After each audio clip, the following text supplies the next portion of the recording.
We're learning more about the 64-year-old man killed in a massive house fire on Detroit's west side. Family and friends say David Thomas was a minister who served his community. 7 Action News reporter Nia Harden tells us more about the fire and the man who was killed. This is what's left of this house that sits on Danbury near 7 Mile and John R. You can see it's a complete loss, and actually on the inside, the water is still running through the house. Family and friends have already been coming by here. One of them actually left this balloon that you see. It says, "We love you." Now, we spoke to the nephew of the man who died. He says his uncle was trapped inside on the 2nd floor.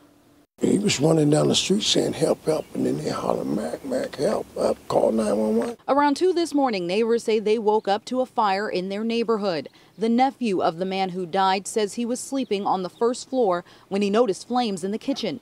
Neighbors say he ran to get help. So we all went down there, and the house was just, engulfed. That house went up so fast, and the fire was so massive. 2 people jumped from the 2nd floor. The nephew says his uncle was yelling, telling them he was trapped and couldn't get out.